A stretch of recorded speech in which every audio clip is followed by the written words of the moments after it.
السلام علیکم ورحمۃ اللہ وبرکاتہ۔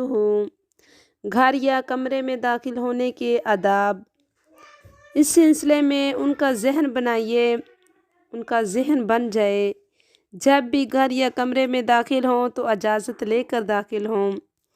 حضرت سیدنا عطا بن یسار رضی اللہ عنہ سے روایت ہے کہ ایک شخص نے سرکار مدینہ فیض گنجینہ رحمت و قلب و سینہ صلی اللہ علیہ وآلہ وسلم سے پوچھا، کیا میں اپنی ماں کے پاس جانے سے پہلے بھی اجازت لوں؟ تو آپ صلی اللہ علیہ وآلہ وسلم نے فرمایا، ہاں۔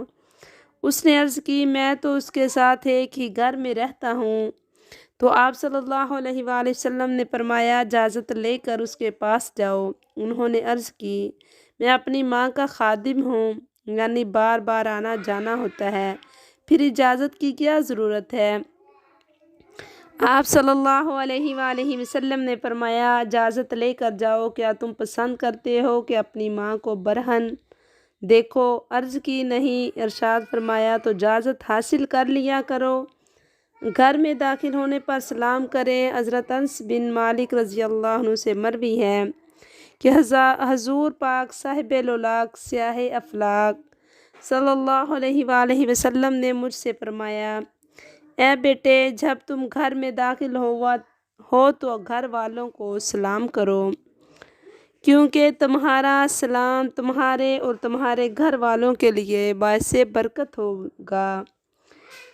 جب کسی کے گھر جائیں تو دروازے سے گزرتے وقت ضرور دوسرے کمرے کی طرف جاتے ہو تو کھنگار لینا چاہیے تاکہ گھر کے دیگر افراد کو ہماری موجودگی کا احساس ہو جائے اور آگے پیچھے ہو سکے۔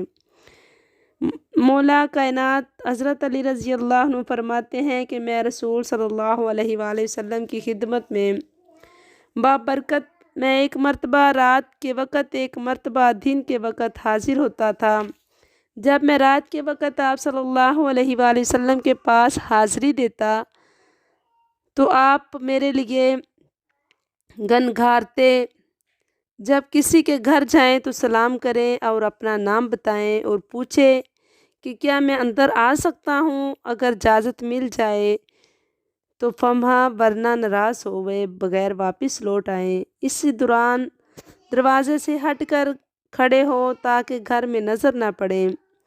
حضرت سیدنا عبداللہ بن بصر رضی اللہ عنہ فرماتے ہیں کہ اللہ کے پیارے محبوب دنائے غیوب صلی اللہ علیہ وآلہ وسلم جب کسی دروازے پر تشریف لے جاتے تو دروازے کے سامنے کھڑے نہیں ہوتے تھے، بلکہ دائیں یا بائیں طرف دروازے سے ہٹ کر کھڑے ہوتے تھے۔ سبحان اللہ۔ ویڈیو اچھی لگے تو لائک کریں اور سبسکرائب کرنا نہ بھولیں۔ جزاک اللہ۔